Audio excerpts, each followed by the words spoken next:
alphabet sounds of all kinds.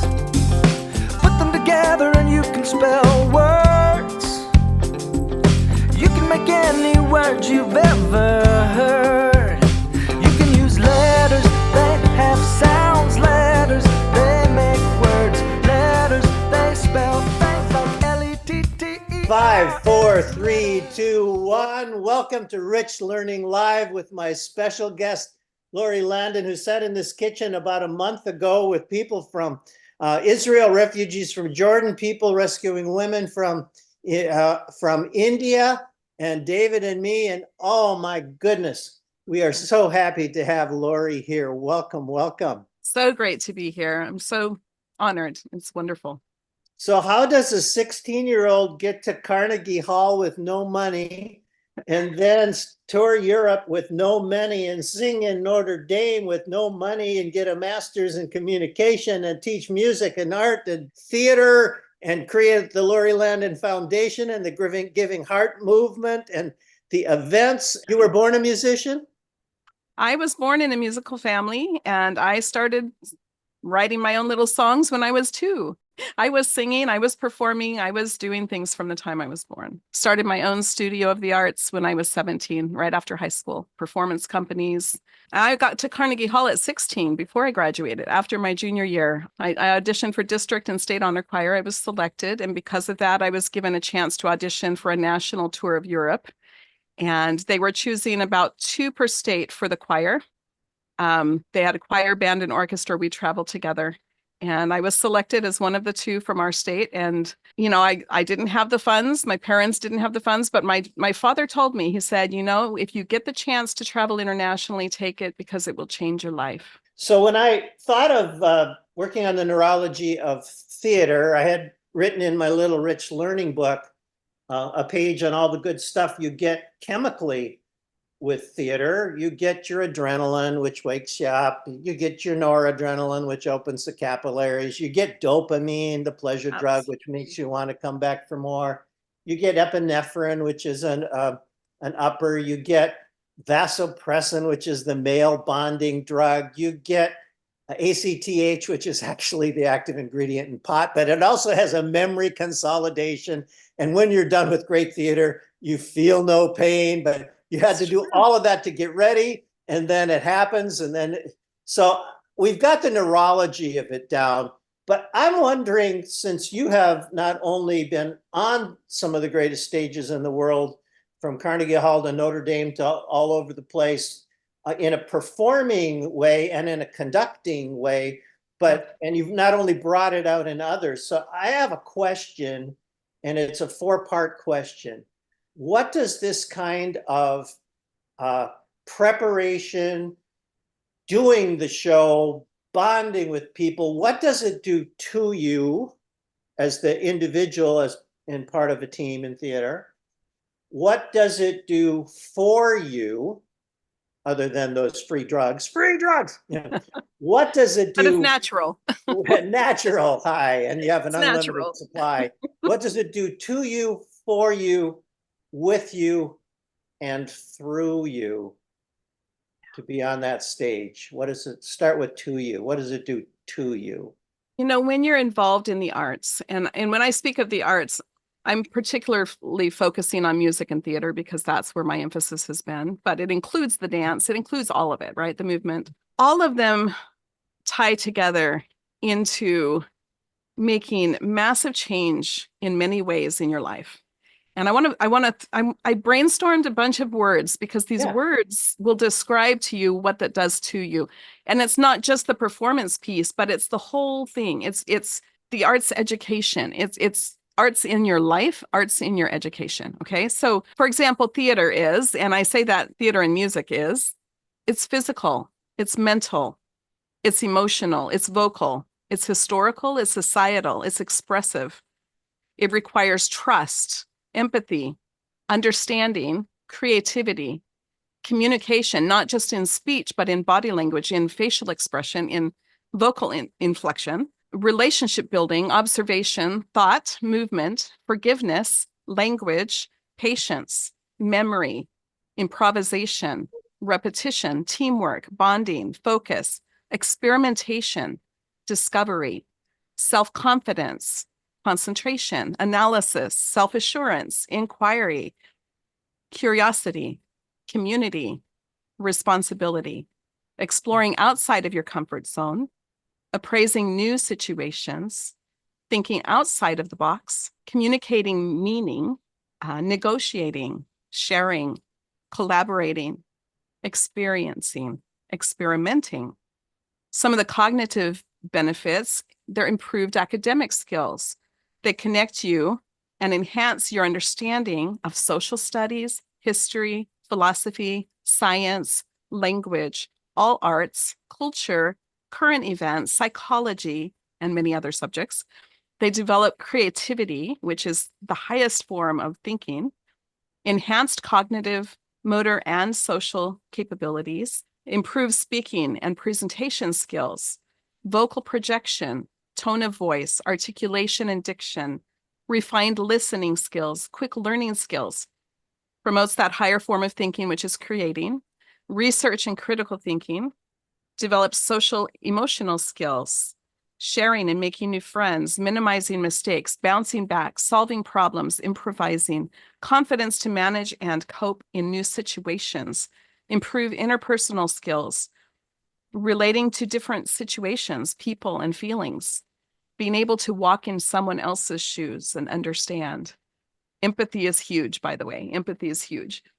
A higher level of academic achievement, creative and critical thinking, problem solving, reasoning, improved mathematical achievements, integrates all of the arts, develops a lifelong love of learning with kids. They have fun, right? It brings fun. They get to express themselves and their emotions. They get to explore and improve their unique talents. They get to act and sing and dance and do the behind the scene roles, which we call tech theater. They get the fun workout and develop flexibility and balance and coordination. They get to make positive contributions, make a positive difference in their lives and the lives of others, and ultimately in the world. They get to play, they get to imagine, they get to make, they get to do, they get to connect to their body, mind, and heart. And then they have movement, breath, dance, and other forms of physical and kinesthetic expression. There's a lot of words that describe it. And that's not the end of it. That was just a quick brainstorm, right? There is the brain deluge, but I have spoken for years at school board meetings, city council meetings about the value of arts education. And it frustrates me that it is one of the first things they take out. When you think about this and you look at that list, everything they want their kids to have is given through the arts. That's not even the performance. That's not even the connecting of their heart to the people that are listening. That's a whole other set. It's amazing what it does. It's amazing. So 3 things jumped out in the list. Creativity, the highest form of thinking. According to Bloom's taxonomy, it is the highest form of thinking. And what is there that is more creative than the arts? They're creating all the time in drama classes, in music classes. They're creating. Everything about the arts is about creating. And it just is, it stuns me that the education system doesn't place a higher value on it. When it does, it fills all those needs that they're looking for in education in one thing. The arts. This could be an entire book, and we invite 300 kids each to draw one picture for it, and then we get 300 samples of everything, and it could be a fade in and fade out, and every one of those words could be a conversation. Maybe we should make the Lori Landin explore experience in the metaverse or something. I love it. I love it. This list came to me today. And it's not all, I know I'm missing something in there, but. Well, every one of those could spin off 20 others, which could spin off. The other word that jumped at me was improv. Improv. Should every teacher, every human, every CEO, everybody take an improv class? What is improv? What are the elements of it? And what does it do? You have to be able to think quickly, think on your feet. When you're in a play, for example, and somebody misses their line or their cue to come on, you've got to be able to improvise and make it continue as if nothing was wrong.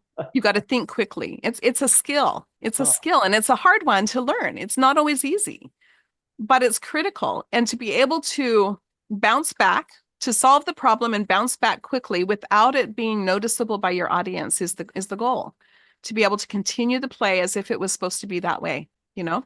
And in music, it's the same way. If someone sings the wrong part, or if you sing the wrong part, you got to get back on track. You don't want the audience to know it was wrong. You've got to be able to improvise and make it happen so that there's a smooth transition. We have, in performing arts, all of the arts, dance, theater, music, you have one shot to make that difference for those audience members that are there. It's not like a drawing or a sculpture or poetry where it's written, where it's there and it's permanent and you can see it over and over and over. This is a one-time shot. No performance is just like another performance, right? So they have that one opportunity to make a difference. And I remember speaking to all of my groups from kindergarten all the way to professional. One of the things I teach them is that, and this is in music specifically, if you don't feel it, if it's not your story, if you haven't applied it to your life, you can't make the difference that you need to make with the audience. They're not going to be impacted as much until you relate it to your own life and you understand and have that meaning and the feeling in your own heart, because it goes from the heart of the director to the heart of the performer to the heart of the audience member. And that is how you make the difference. That is how you impact them. That's how you'll see tears. That's how you'll see people stand and not want to leave. When you touch them from the heart, it's not just about the notes on the page. It has to be more. And I remember even with an orchestra, a professional orchestra I conducted in January this year, I shared that same concept, and it was new to some of them. They hadn't heard that before, but they understood it, and it was empowering. It was empowering because they had to relate that music to their own life to gain an understanding, to gain that feeling and that love and that deep understanding of the music and the composer's intent. And then they could share it with more power and more authority and more impact to their audience. So it goes with all of the arts. It goes with all of them. There's a really good book on where good ideas come from, and it's called Where Good Ideas Come From. Stephen Johnson. I'll have to check that one out. And he talks about most innovation happens in the adjacent possible. I don't think that's his original phrase. Maybe that's Stephen Kaufman, but the adjacent possible. You have this that rarely comes in contact with this. And if you put these two thoughts, these two recipes, Thai, Brazilian, these two chemicals, these two people who've never met before, you got your chocolate on my peanut butter. If you just take these two things and get them in proximity, that's something new can happen in the adjacent possible. And it occurred to me as I read that that's kind of what improv is. Here are you with all your gifts, your talents, your faults, your weaknesses, your experience, your vocabulary, your stories, your silly side, your serious side. And here's this new situation. Go, you're a pregnant left-handed Lithuanian on the New York subway, and in walks a giraffe. Go. I mean, you just Absolutely.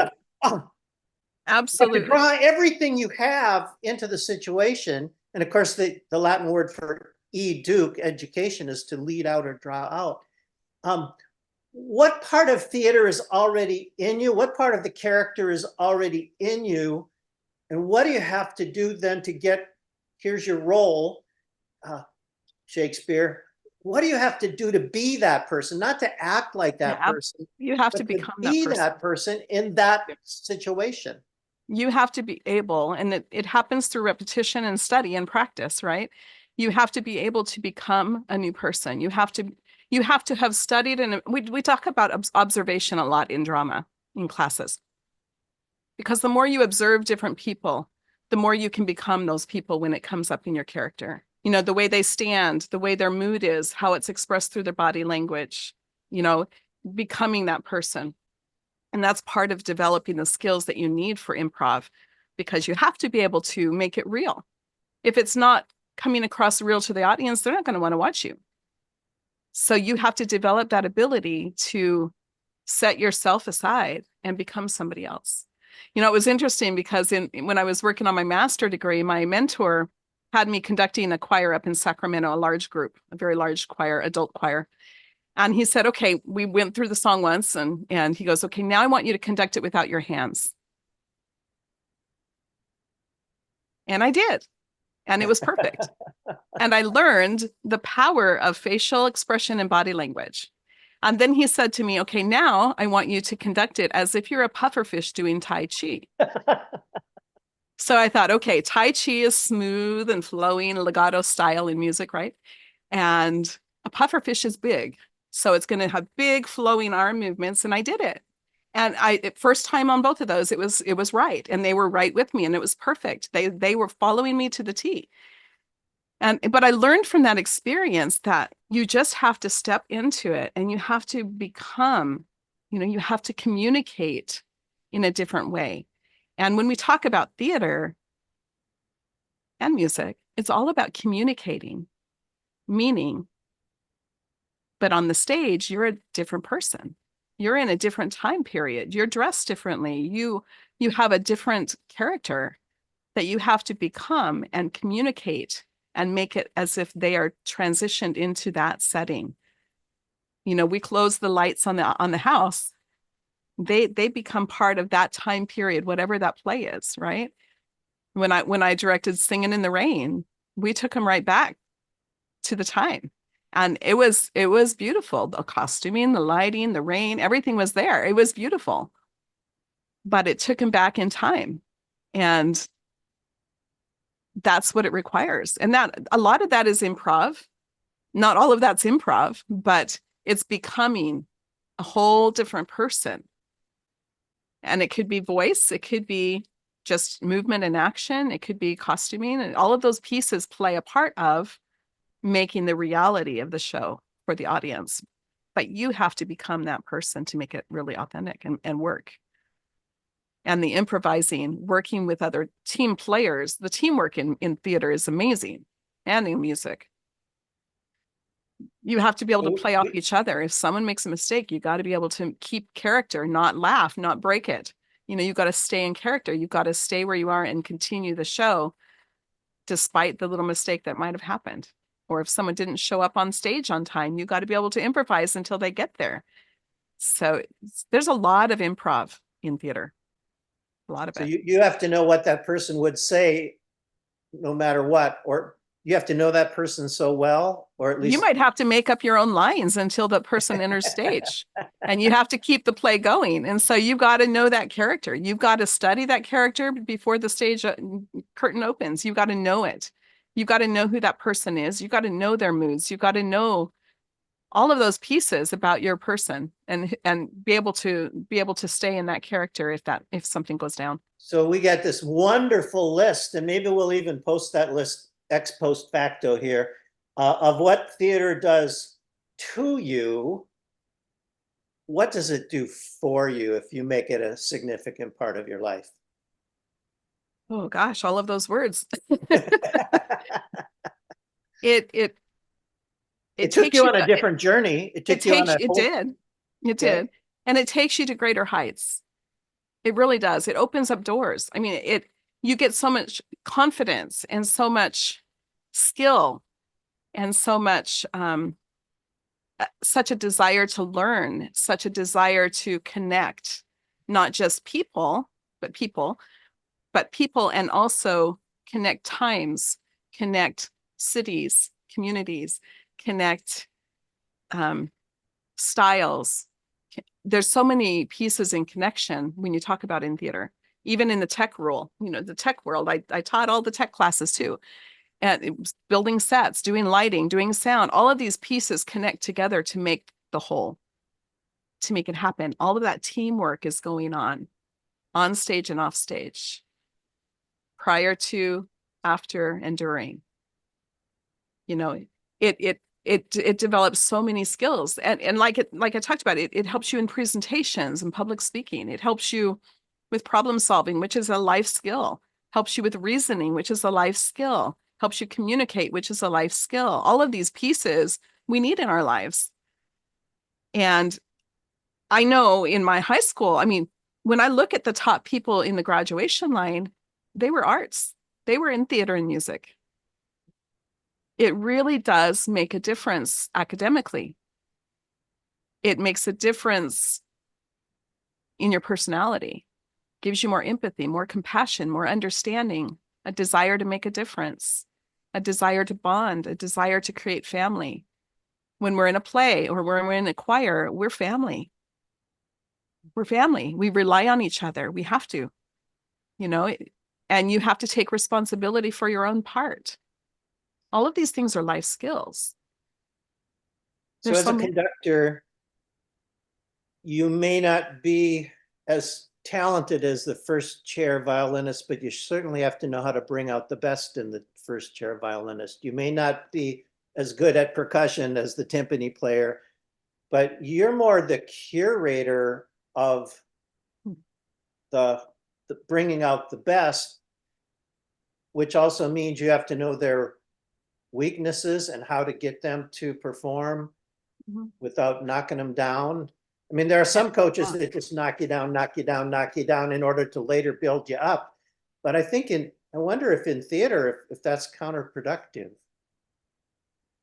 You know, the director, I would say a good director, I'll say a good director, whether it's in music or theater, first of all, has to have the vision.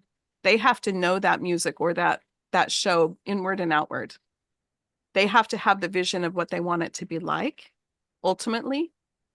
And then they have to take everyone's talents, merging them together. And some of the artists, you know, like you said, they're going to know something that you didn't think of. You're going to have to know when to pull those things in and when to say, no, I want it this way, right? So that you create the best show for the audience and the best experience for the players.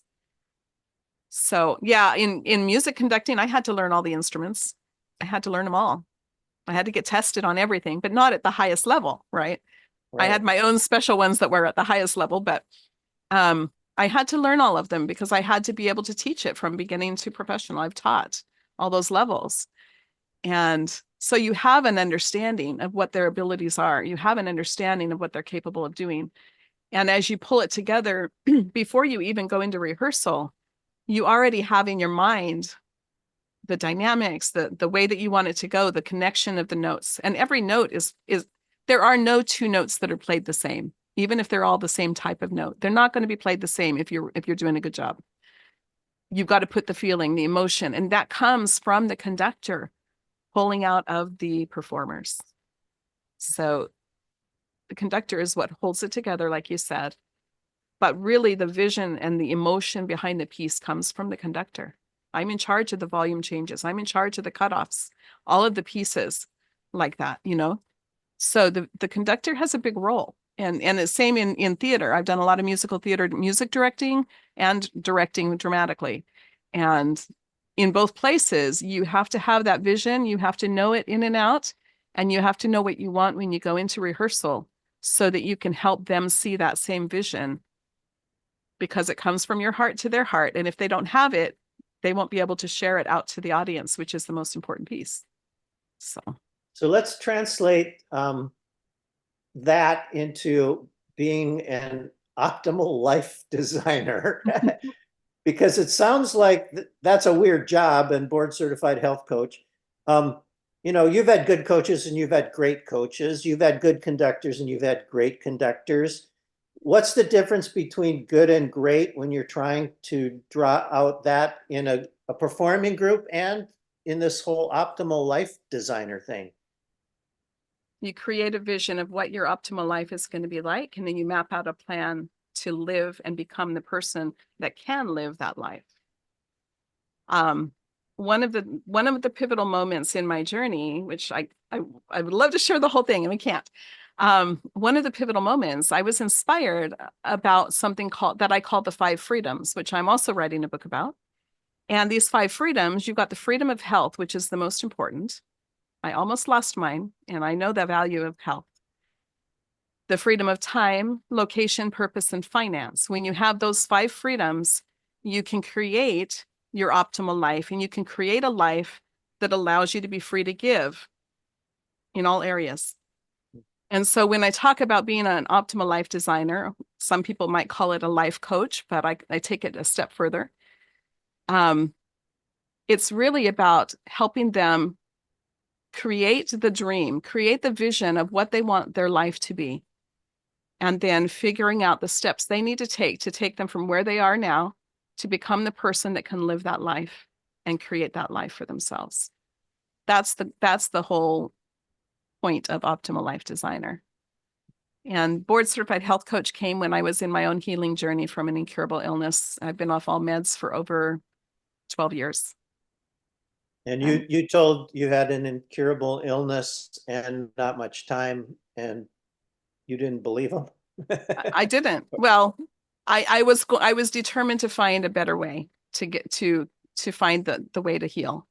I was told I would have 9 pills a day for the rest of my life and never have the opportunity to get off the medication. I was off it in about a year and have never had any meds since. But it was through the journey of my health and wellness studies and investing in myself while I was a performing arts teacher full time.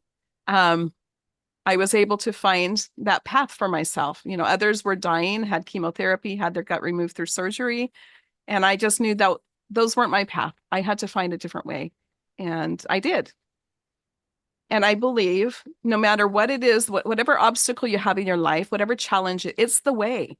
When you can push through it, when you can push around it, when you can climb over it, the other side is the way you need to go. And the other side took me on a whole new path from music and theater teaching. I still perform all the time. I still conduct all the time, but I'm not teaching full time in the schools.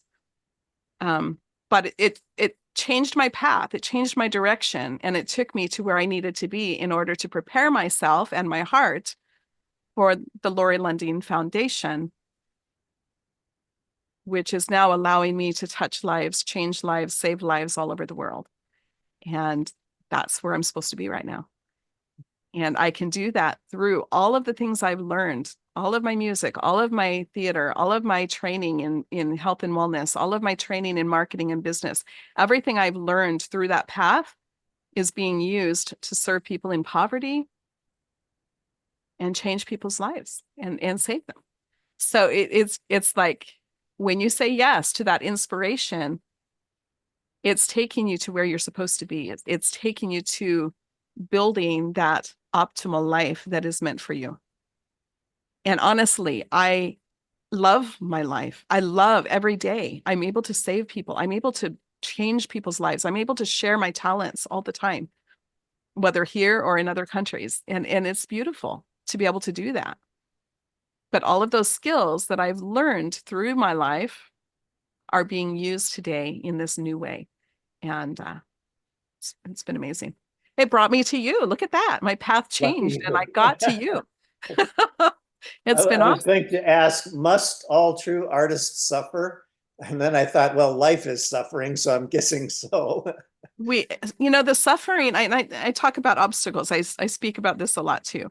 But your obstacles are there. Your trials are there to refine you and to help you gain experience so that you can bless others.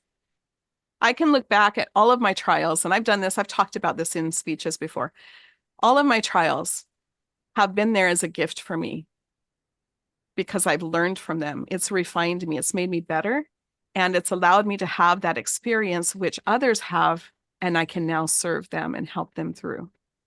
So when you look at obstacles that way, it's my friend amazing. Chad Kohlmeyer out in Boulder says a trial is just a trail with the eye moved back a notch. I love that. I haven't heard that one before. You can use that. But it's true. It's true. A trial is just a trail with the eye moved back notch. We have a question. Great. Can you share examples of how you've observed the integration of music and theater positively impacting students' learning and overall well-being? Can you share examples of how you've observed the integration of music and theater positively impacting students' learning and overall well-being? Oh, there's a lot of things I can share on this. Absolutely. Both music and theater give confidence. They allow the child to shine And there's a lot of children that don't always shine academically at first, but they can shine and gain confidence, which will change their standing in their academic world. I've seen that over and over. It positively changes their learning experiences because they learn to love learning and they become confident. They realize they can do it. And that's one of the biggest things, is knowing they can do this. I can do hard things. I can get up and I can speak. I can get up on stage. I can get up and sing. All of those pieces make a difference. And overall well-being, again, is that confidence is a big part. But there's an exercise that I implemented into my teaching in my classes. And after my first experience with it in a drama class, I never went a year without doing it in all of my classes. It was life-changing. And this was just something that dealt with vulnerability. It dealt with opening up and being able to share, which is a lot of the arts. It requires that. I had this drama class, about close to 50 kids in high school, and it was so disconnected. There were so many cliques, so many groups, and they wouldn't talk to each other. And there were kids that were just isolated. They weren't accepted by anybody else. They would just sit in the corner of the theater, and it was so uncomfortable. And I was trying to figure out, how can I get these kids to bond? Because I got to get them working together to do our shows. We've got to change this. And I implemented an exercise called "If You Really Knew Me." And I did this in my music classes as well. And it was always successful. 16 years of teaching. I did it for the majority of that time. And when I pulled them together on the stage, they were standing facing each other in a circle. In the center of that circle, I had tissue boxes, and I needed those.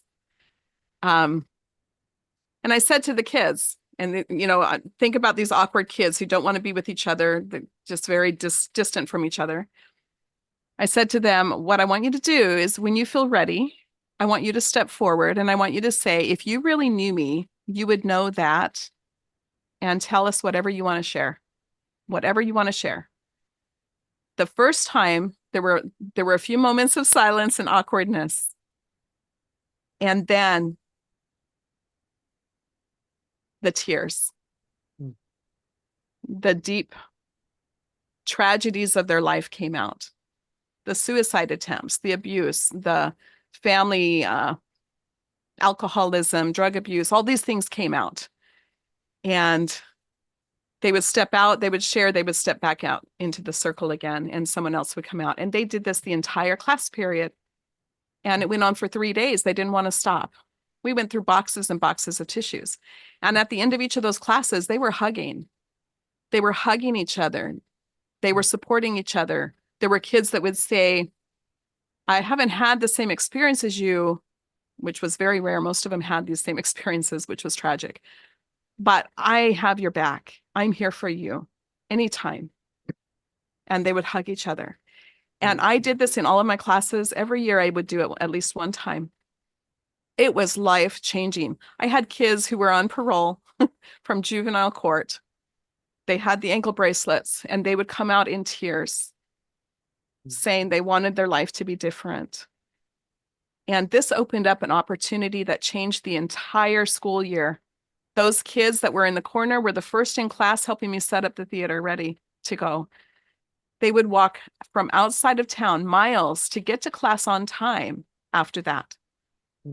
And they were a part of the circle. They were part of everybody. And they never lost that friendship the rest of that year. They stayed close. And it happened in every single class. The bonding, the overall well-being, the life skills that are taught in theater and music. And when you combine the two, it's just doubled. It's doubled. I had kids that were in all my classes. They were with me almost the entire day, music and theater. And it was life-changing for those kids. They had family. They had support. They had confidence. Their academics improved. Their relationships improved.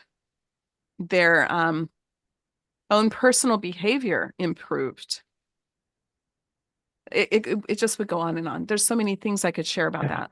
It was beautiful. It was beautiful. With a couple minutes left, we have a question from Mike Johnson. Would you restate what your 5 freedoms are, and why this subject for a book, and when can this book be available? There's a little plug. There you go. And I'm not sure yet because I haven't got it into book form yet, but I'm working on that. I want to. I've got to. Why? Why? Okay, so the 5 freedoms. The first freedom has to be health. Because nothing is important if you don't have your health. You can't do anything else. I've almost lost my life. I know what it's like to have that fear, and it affects everything in your life. The second I had was time, freedom of time, to be able to control your day, to plan your day, to be able to do what you want to do in your day. The freedom of location, to be able to go anywhere you want to go, to work from anywhere you want to work, to do what you want to do, anywhere you want to be. When I'm in Africa, I can still do my jobs. When I'm in Paris, I can still do my jobs because of the life I've created for myself using these 5 freedoms, actually. So there's health, time, location, purpose, living in purpose, living in your purpose, designing your work around your purpose, designing your service around your purpose. What is your purpose? If you don't have purpose in life, you're just drifting. But when you can live in purpose, and I'm living in my purpose, I am serving people around the world, and it is my purpose. And I do it through the arts. I do it through my foundation. Everything I do coordinates together to serve people around the world, even locally. Oh, the last one is finance. Money is a tool to do good. And it's very helpful when you have that financial support or that financials available to do the things that you need to do to live your purpose, right? Where can they find me? You can email me at lori@lorilandin.com. I know I said Landin. I also call it Lundin because that's the way our family says it. But Landin or Lundin, it's the same thing. Just easier to spell when you say Landin. And the foundation's website? And the foundation is www.lorilandinfoundation.org. We want to thank Lori for this inspirational time. I think there's 1,000 other questions, and I'm sure she'd be happy to talk to you, especially about the surroundings of her health and her future and her coaching. Next week, we have our dear buddy Uli Coyote on the neurology of community and identity. Olu runs Regal Africa and is doing all kinds of wonderful stuff to celebrate the diaspora of Africans around the world. We're going to have Elise, who happens to be right on the border with Lebanon right now in Israel, and talk about the neurology of trauma.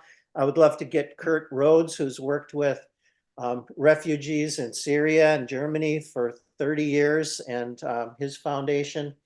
And then later on in the summer, the neurology of health. We got a bunch of other great topics. Tuesdays at 2. Thank you so much. Blessings, blessings. Thank you. Thanks for being here, all of you. I appreciate you. Squiggles and wiggles and circles and lines make up the alphabet sounds of all kinds. Put them together and you can spell words. You can make any word you've ever heard. You can use letters that have sounds. Letters, they make words. Letters, they spell things like Letters. Peter, can you tell us a little bit about the Lori Landin Foundation, Giving Heart Movement? My journey took me through some pivotal moments. One of them was a healing moment. Those pivotal moments changed my path from being a music teacher and theater teacher to then becoming a global coach in life and health, and marketing and business. And through that process, I was inspired as I was serving a young man in Kenya that I needed to start a global nonprofit. And immediately I knew everything about it. It was going to be called the Lori Landin Foundation after my name. The tagline was bringing nations together in service, in unity, and in love. And the process was going to be different than any other organization I knew of. It was reaching out to the one in their unique need, serving individuals, families, and organizations, helping meet their need, helping them become self-reliant and want to give back. And what we have done over the past 2 years has been miraculous, miraculous. You know, we just real briefly here, we've saved over 350 individual lives through medical care, thousands of orphan children through medical care, food, water, clothing, school supplies, school fees. We've rescued 277 orphans from the floods in Nairobi. We have provided over 35 burials, which each have incredible stories. We have a library and learning center in Pakistan for children. About 100 children we're educating.